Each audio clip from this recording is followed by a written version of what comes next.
Você é daquelas pessoas que sempre imagina o pior cenário possível? Muitas vezes a gente escuta as pessoas falando assim: "Nossa, eu sofro mais pelo que eu penso do que pelo que realmente acontece".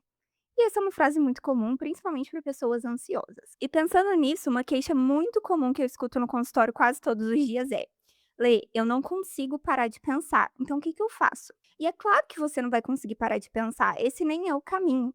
Nem com muito esforço e de forma muito intencional, a gente consegue parar de pensar em alguma coisa. Se eu te disser assim: "Não pense em um elefante rosa", provavelmente você pensou nesse elefante, então não funciona. A grande questão pra gente é como que a gente lida com esse tipo de pensamento. De modo geral, pessoas que têm tendências mais ansiosas são pessoas que, quando esse pensamento vem, acreditam fielmente nele, sequer questionam se aquilo é uma verdade ou não. Elas estão tão acostumadas a dar voz a esse tipo de pensamento que sequer reconhece aquilo como um pensamento. Então, o corpo interpreta aquilo como algo real, como algo que de fato vai acontecer. E a partir disso, a pessoa pode desenvolver comportamentos de hipervigilância, que é, por exemplo, ficar atento a qualquer estímulo e qualquer sinal de que as coisas vão dar errado. A partir disso, às vezes, até fazer o famoso tempestade em copo d'água. Então, a partir de pequenos sinais, já vai interpretando aquilo como algo catastrófico. Ou, por exemplo, ter um comportamento muito evitativo. Um comportamento que muitas vezes está afastando ela das coisas que são importantes para ela, porque ela tem muito medo que aquilo dê errado. E esse medo de dar errado também vem acompanhado com uma baixa percepção de que, se der errado, eu dou conta de lidar com isso, eu consigo tolerar essa frustração. Então, de modo geral, são pessoas que têm uma baixa tolerância à frustração e uma baixa tolerância à incerteza. Logo, se eu não tenho certeza de algo, eu não vou me arriscar naquilo. Qual que é o impacto disso pra gente? De que a gente verdadeiramente tem certeza, né? Muitas vezes a gente vai deixando de lado coisas que são importantes pra gente simplesmente porque a gente não tem aquela garantia ou aquele reasseguramento. E aí as pessoas que tomam mais riscos, muitas vezes pessoas às vezes que seriam menos capacitadas ou menos competentes que você, estão ocupando aquele espaço porque elas enfrentam aquele medo, e não se deixam paralisar por ele. Quando a ansiedade vem, o nosso corpo interpreta aquilo como uma ameaça. Então talvez você sinta sintomas físicos como taquicardia, tremor, sudorese, dor de cabeça, tensão. E o nosso corpo vai reagindo como se aquele cenário realmente fosse real. Mas a maior parte das vezes, ou talvez quase 100% das vezes, ele não é. Faça um exercício agora. Tenta relembrar, assim, dos últimos 15 cenários e previsões negativas que você fez, quantos realmente aconteceram. E aqui eu não vou dizer que as coisas nunca vão dar errado ou que tudo vai dar 100% certo.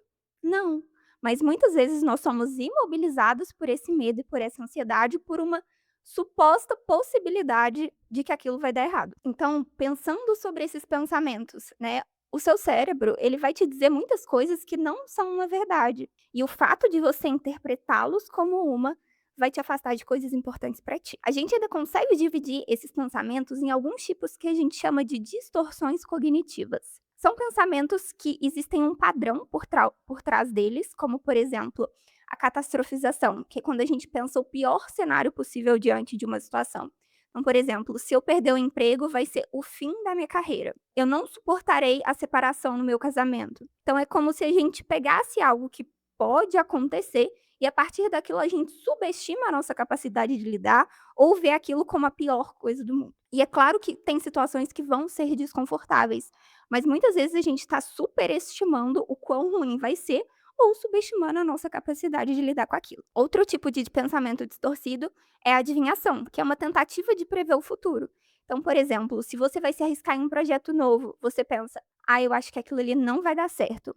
Ou, por exemplo, a leitura mental, que é quando você pensa o que o outro está pensando sobre você, e isso pode impactar na sua decisão ou não de fazer ou de falar algo. Existem muitos outros tipos de pensamentos distorcidos, eu posso fazer um vídeo mais a fundo sobre eles, se você se identificou. Mas o grande ponto desse vídeo que eu queria trazer é a seguinte mensagem: questione os seus próprios pensamentos. Eles não são verdades absolutas e você não deveria tratá-las como tal. O pensamento, ele não vai deixar de vir, ele vai estar aí presente, talvez todos os dias. Mas na medida que ele não vai ganhando força e a gente não vai dando esse crédito todo para ele, eles tendem a irem diminuindo, ficarem um pouquinho mais silenciados a médio e longo prazo. Não é num passe de mágica, requer muito esforço, mas é um caminho possível.